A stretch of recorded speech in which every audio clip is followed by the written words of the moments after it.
కావాల్సిన మసాలాలు ఎలా ఫ్రై చేసుకుంటారో చూపిస్తున్నాను. చెక్క వేస్తున్నానండి, 2 లవంగాలు వేస్తున్నాను, తర్వాత 3 యాలక్కలు వేస్తున్నానండి, ధనియాలు వేస్తున్నానండి,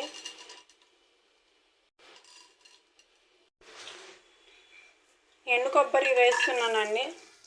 స్టవ్ ఆఫ్ చేసి జీలకర్ర వేస్తున్నానండి. కొద్దిగా మిక్సీ వేసుకోవాలి. ఇప్పుడు హాయ్ అండి, నేతితో వెజ్ బిర్యానీ చేస్తున్నానండి. నెయ్యి ముక్కలు వేస్తున్నానండి.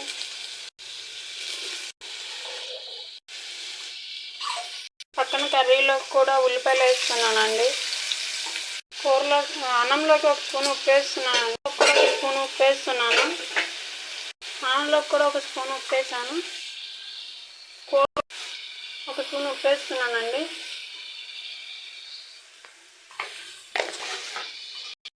ఉడకబెట్టిన క్యారెట్ ముక్కలు వేస్తున్నాను అన్నంలోకి. కూరలో కూడా అల్లం వెల్లుల్లి పేస్ట్ వేస్తున్నానండి. కూరలో కూడా వేడి నీళ్ళలో నానబెట్టిన మిల్ మేకర్స్ వేస్తున్నానండి. ఉడకబెట్టిన బంగాళదుంప క్యారెట్ ముక్కలు కూరలో వేస్తున్నాను. బిర్యానీ ఆకులు వేయటం మర్చిపోయానండి. ఫస్ట్ స్టార్టింగ్లో వేయాలి, ఇప్పుడు వేస్తున్నాను. బిర్యానీ రైస్ ఒక ½ an hour నానబెట్టుకున్న అన్నంలో వేస్తున్నానండి.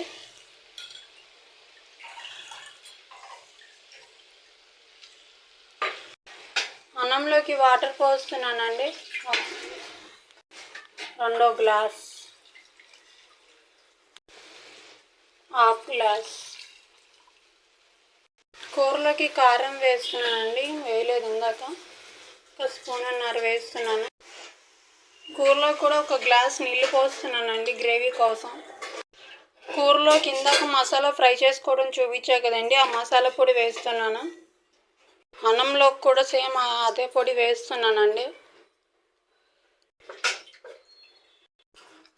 అదేనండి, కూర ఉడకడానికి మూత పెట్టుకుంటున్నాను. అదేవిధంగా అన్నం ఉడకడానికి మూత పెట్టుకుంటున్నానండి. కర్రీ కంప్లీట్ అయిందండి, ఇంకా అన్నం కంప్లీట్ అవ్వాలి.